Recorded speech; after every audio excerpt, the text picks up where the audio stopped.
السلام عليكم ورحمة الله وبركاته. اللهم صل وسلم وبارك على نبينا محمد وعلى آله وصحبه وسلم. لو أول مرة بتشوفيني ما تنسيش تضغطي لايك وتفعلي الجرس عشان يوصلك كل جديد. أنا طبعا اللي أول مرة بيشوفني أنا أسماء أحمد، وصف قناتي فاخر من الآخر، شغل محلات بنكهة البيت. النهاردة إن شاء الله بإذن الله هنبتدي أول فيديو في تفريز يعني الأكل بتاع رمضان، بتاع بقى العزومات. طبعا للناس اللي بتحب تتفرغ للعبادة، الناس اللي بتحب اللي معاها شغل ومش فاضية ان هي تقف في المطبخ وتعمل بقى الشغل الجامد ده. تعالي بقى نتعب ساعة كده، ساعتين 3 ونرتاح بقية الشهر كله. هنبتدي ان شاء الله دلوقتي مع بعض. بس بقى يلا قبل ما نبتدي تشتركي في القناة ولايك وشير لو عجبك الفيديو، وتصلوا على النبي كتير عشان تحل بركة رسول الله في الفيديو وناخد كلنا حسنات فيه. هنا هبتدي بأول حاجة طبعا الكبدة بتاعت الفراخ. جبت كيلو منها فقسمته نصين، تبلته بقى بمعلقتين توم كبار، وشلت طبعا منها الدهنة وكل حاجة، غسلتها كويس ونقعتها في توم وليمون، وابتديت اكيسها واركنها. تمام، ندخل بقى على الكبدة اللي هي البقري. تمام، انا هنا كان عندي نص كيلو منها، غسلته كده شطفته كويس بمية وخل، وتبلته بنفس الطريقة توم وليمون وكمون. حطيت كده نقعته كده في توم وليمون وكمون. الاهم من كل ده طبعا الغسيل بالخل، غسلته شويه بالخل، حطيت عليه معلقتين خل كبار وهو بيتغسل. وصفيته كده كويس، وابتديت بقى احطه في التتبيله اللي احنا عملناها، التوم والليمون والكمون، وحطيته كده في كيس يطلع جاهز على طول على التشويح. تمام، انا بقى هنا عندي كيلو لحمه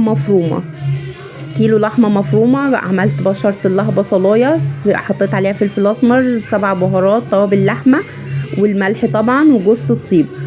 دول بصلتين او 3 بصلات انا فرمتهم في الكبه كويس جدا ونقعاهم من امبارح في ملح، علشان خاطر اخد الميه تنزل بصل ينزل ميه، واخد الميه بتاعت البصل للتتبيلات. هنا طبعا انا عصرت البصل واخدته لنص اللحمه، هاخد بس نص اللحمه علشان اعصجها وتفضل معايا جاهزه لاي عزومه، اخرجها على طول وابتدي احشي بيها بقى سمبوسه، مكرونه بشاميل، اي حاجه زي كده محتاجه حشو. طيب تعالوا بقى للحاجه التانية اللي هنعملها، الكفته تحفه بجد. هحط نص كوبايه برغل، وطبعا اللحمه المفرومه وبصل مفروم كويس جدا جدا، وملح وفلفل وجوز الطيب وبصل بودر وتوم بودر. التوابل دي كلها تحافظي عليها، لان التوابل والبرغل فظاع بجد. والاهم من ده كله جوز الطيب، بجد عملتها مره عند والدتي اللي عملتها، بجد كانت تحفه جدا جدا. طبعا دي هعملها سياخ كفتة، بس مش هتتعمل على شواية كهرباء ولا شواية فحم ولا اي حاجة زي كده، لان فيها برغل. هتتعمل تحت الشواية في الفرن، بجد فظيعة، طعمها جامد جدا. وبعد ما تخلصوا اطفوا فيها فحماية بمعلقة زيت، يعني يا اما بعد ما تستوي يا اما قبل ما تستوي، قبل ما تحطوها في الفرن تحطوا فيها فحماية وتحطوا عليها معلقتين زيت وتكمروها كويس جدا، هتديكوا طعم الكفتة اللي بتجيبوها من بره بالظبط. مع طبعا فرق بسم الله ما شاء الله، الكمية بتاعتها كبيرة.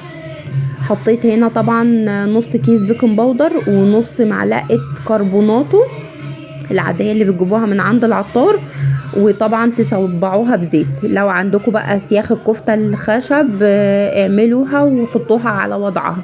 انا علشان ما عنديش سياخ الخشب دلوقتي حاليا، فصبعتها في السيخ بتاع الكفتة، هو واحد بس. وابتديت بقى كده ازحلقها، احطها وازحلقها بحيث ان هي تحافظ على شكلها. ووقت انا طبعا ادخلها الفريزر تتفرز، ووقت ما يبقى عندي اي عزومات هطلعها واشويها على وضعها، احطها في الصينيه واشويها على وضعها. تمام، انا هنا صبعت الصباع الثالث السيخ الثاني، وابتديت بقى ازحلقه زي ما انتم شايفين، وتصبعي بزيت. بصوا بسم الله ما شاء الله اللهم بارك، يعني حاجه جامده جدا، واديتني طبعا كميه حلوه من نص كيلو. ندخل بقى على اللي بعده. طبعا وراك وشيش. انا دي وراك وخليتها عند الراجل. طلعت كده، طلعتها من الكيس علشان خاطر ابتدي بقى انقعها في ليمون وملح وبشر برتقان.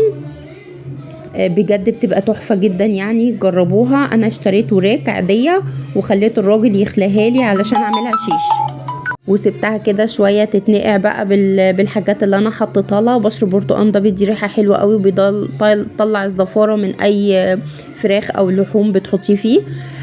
سبتها كده شويه وابتديت بقى ايه ادلكها كده علشان الملح ما يتركز في حته واحده وكله يشرب من المنقوع اللي انا حطاه. تمام. هنا بعد ما خلصت طبعا شطفتها كويس وابتديت بقى اقطعها على حجم الشيش. طبعا في جلد كده شوية هتقابليه اللي هو دهنة، ما بتبقاش حلوة خالص في الشيش.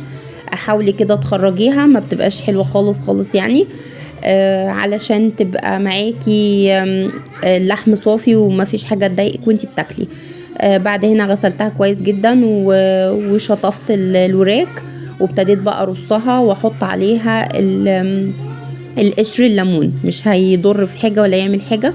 وكمان قطعت عليها قشر برتقان وهفرزها بالطريقة دي، مش هيحصل لها اي حاجة، بالعكس طول ما هي قعدت كمان طولت في القشر ده ما بيبقاش فيها زفارة نهائي.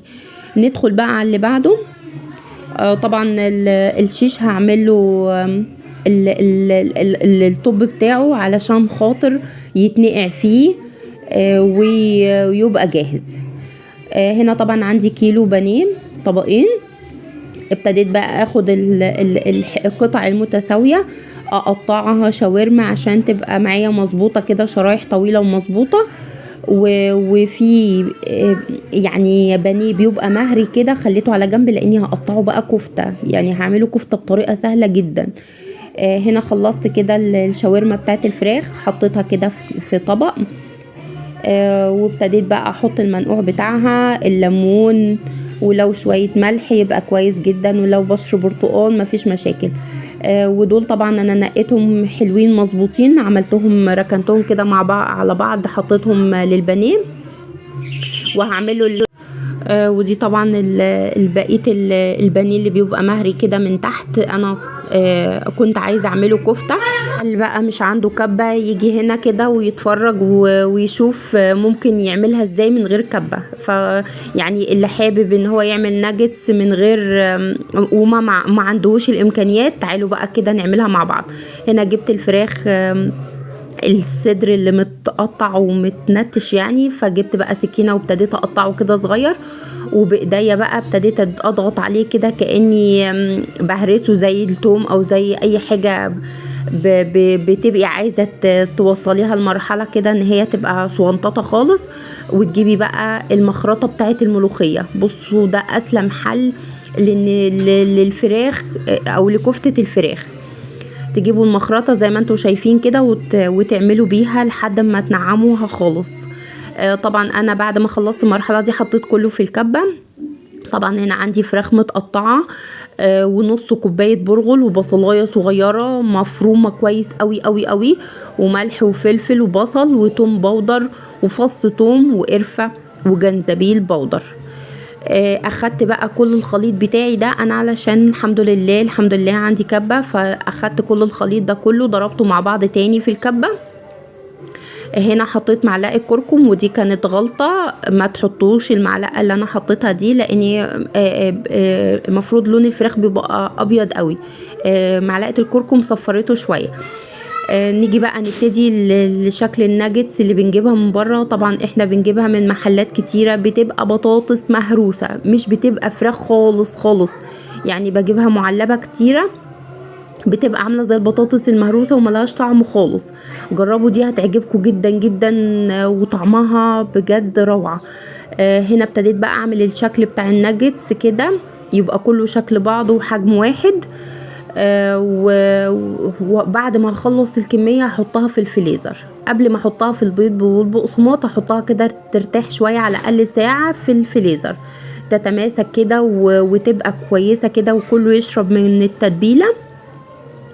كل حاجة تشرب من بعضها. وبعد كده هبتدي بقى احطها في البيض والبقسماط.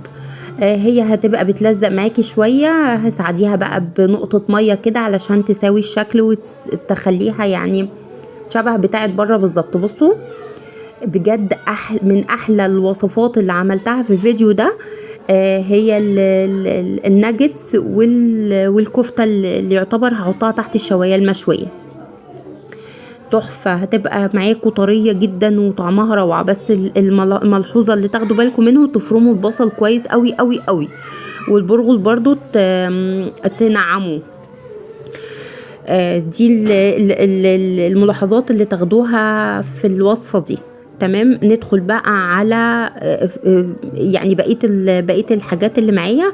عندي هنا طبعا مية البصل اللي فضلت هزود عليها لبن رايب ومعلقتين خل ومعلقتين زيت، واحط عليها التوابل بتاعتها بقى، وعصرة معايا عصرة ليمونة، وهحط عليها الفراخ اللي هي شاورمة الفراخ، وهتتخزن زي ما هي. حطيتها بقى في الكيس بتاعها كده، في الكيس البلاستيك بتاعها، واحكمت الغلق عليها وربطتها كده كويس، وهركنها جنب اخواتها. تعالوا بقى نكمل بقية مية البصل اللي فضلت معانا. هنعمل بيها شيش طاووق. مية بصل طبعا، ومعلقتين صلصة كبار، وعندك معلقتين صويا صوص، ومعلقتين صوص الباربيكيو، ومعلقتين زبادي. وبرضو التوابل طبعا ليكي حرية الاختيار، تحطي فيها اللي انت عايزاه. انا قلتلك على الحاجات الاساسية. عايزة تستغني عن الصويا صوص مفيش مشاكل، شيليه. بس هو اصلا بتاع الشوي، يعني صويا صوص اصلا بتاع الشوي. حطيت بقى هنا فيها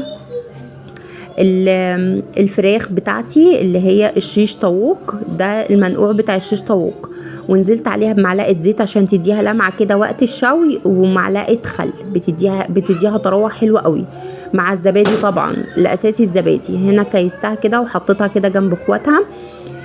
طيب البانيه انا معايا بيعمل طبقه عازله ما بين البانيهيه والفيجيتار، علشان بتحطيله بصل سليم. ما تحطولوش بصل سليم، اعمليه ميه بصل بس، هيبقى معاكي روعه جدا. هنا العصاق كان جاهز كده وشيلته، ونقعت البانيه في ميه بصل بس بالتوابل بتاعته. ركنته كده على جنب لحد ما ياخد وقته. وطبعا ابتديت بقى اعلب الحاجه واحطها في مكانها. دي شاورما عشان اعرفهم من بعض، يعني في حاجات بتبقى نفس الالوان وكده، فعشان اعرفهم من بعض ابتديت اكتب عليهم، وما نفعتش خالص الطريقه دي. هي عايزه ورقه بجد تتعمل وتتلزق فيها، تتكتب وتتلزق فيها. نكمل بقى بقيه التفريزات. انا هنا عندي ما شاء الله 5 فرخات، اللي هو الصغنن خالص الحشو ده، ما لقيتش غيرهم. 5 فرخات كده صغننين خالص، تقريبا الفرخه كيلو. تعالوا بقى هنعمل البانيه، عذرا يعني اسفه. هنعمل الدجاج الكنتاكي، وان شاء الله انا هسيب لكم الفيديو بتاعه في صندوق الوصف تحت، الخلطه بتاعته، لان هنا الخلطه مش باينه، بس انا عملته معاكم قبل كده على القناه. هسيب لكم اللينك بتاعه في صندوق الوصف تحت. قطعت الفرخة كده من 4 قطع، لانها قطع صغيرة جدا.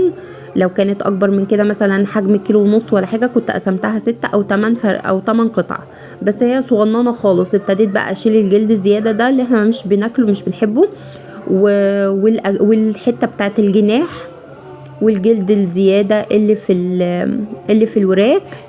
وشيلت طبعا القطعة بتاعت الرقبة دي، ملهاش لازمة خالص في الكنتاكي، ما بتبقاش حلوة.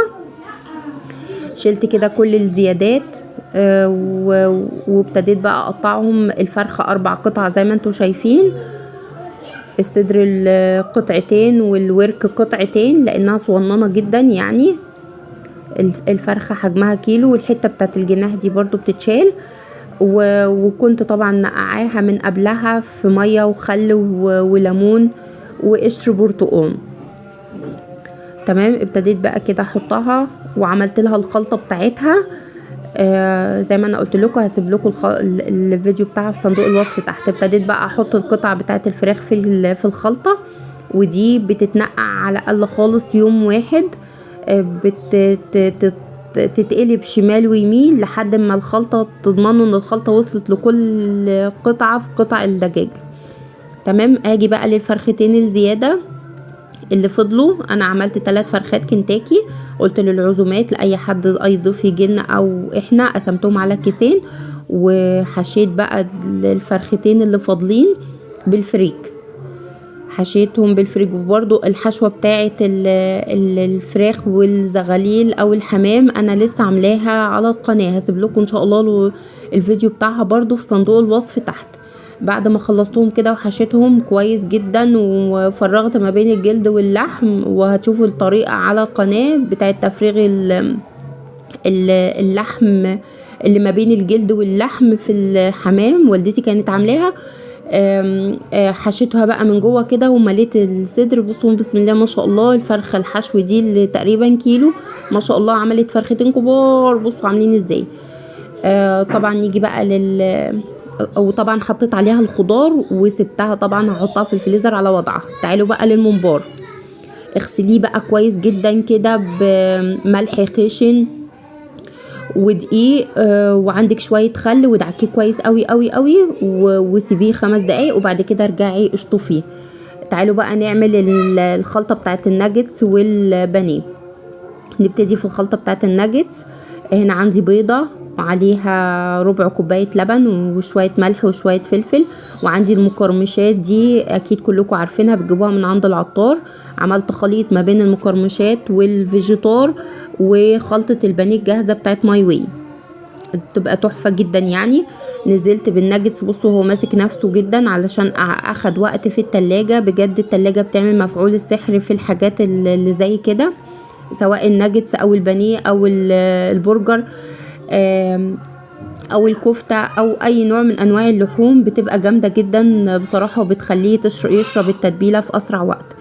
هنا نزلتها في البيض ورجعت حطيتها في المقرمشات دي اللي انا قلت لكم عليها، بتدي طعم حلو قوي قوي. اللي اسنانه بتوجعه طبعا ممكن يطحن المقرمشات دي عشان ممكن يتفاجئ بان في سنه واقعه منه. لا بجد مش بيحصل كده، بس يعني اللي بيحب الحاجه مش مقرمشه قوي يطحنها كويس.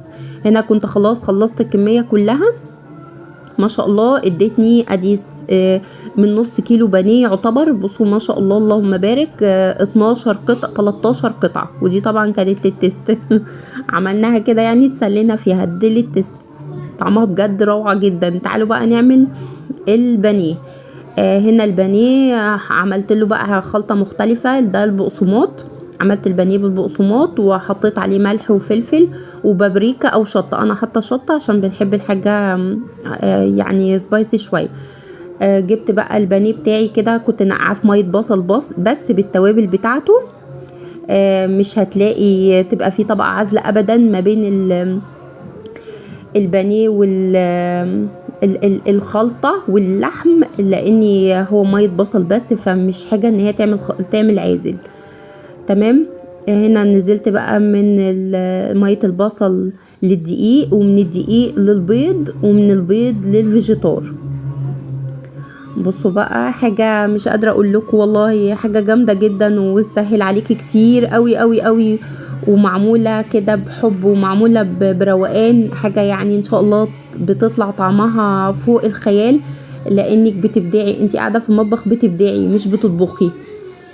تمام. هنا كررت نفس القصة تاني، وتضغطي عليها كويس قوي قوي علشان البقسماط يمسك في البانيه. حطيتها بقى ما بين كل طبقة وطبقة كيس بلاستيك. نيجي بقى نرص اللي احنا عملناه كله، حاجة كده بجد ابداع يا جماعة والله. ارتاحي بجد، اتعبي 2-3 وارتاحي بقية الشهر بفضل الله. هنا طبعا جبت بقى الفراخ اللي قلت لكم عليها اللي حشيتها دي، هتدخل كلها في كيس حراري، مش هتستوي في الحله ولا سلق ولا اي حاجه زي كده. دي من الفريزر للكيس الحراري على طول وتدخل على الفرن. وادي البانيه الجامد اللي احنا عملناه مع بعض، ودي خلطه كنتاكي، ودي اللحمه المتعصجه، دي فراخ كنتاكي لازم تتقلب وتتعدل كده مره و2 في التلاجة. وده الممبار هكيسه دلوقتي معاكم وتبقى وجبه. ليكي او من ضمن سفرة العزومات في رمضان. كل سنة وانتم طيبين يا رب وبخير، يعود عليكم الأيام بخير يا رب. اللهم بلغنا رمضان لا فاقدين ولا مفقودين. صور كتيرة يعني هتريحك كتير قوي قوي في رمضان. ولسه ان شاء الله ليه فيديو تاني اعمل لكم ستريبس الدجاج وستريبس الفراخ وستريبس الكبدة كمان وشوية حاجات كتيرة ان شاء الله بإذن الله في الفيديو اللي جاي. استنوني، اسيبكم في حفظ الله ورعايته. كان معاكم اسماء، ما تنسوش تصلوا على النبي كتير وتسيبوا لي دعوة من القلب، وما تنسوش برضو تعملوا اشتراك في القناة وتفعلوا الجرس عشان يوصل لكم كل جديد من فيديوهاتي الجامدة جدا. اسيبكم في حفظ الله ورعايته، والسلام عليكم ورحمة الله وبركاته. باي باي.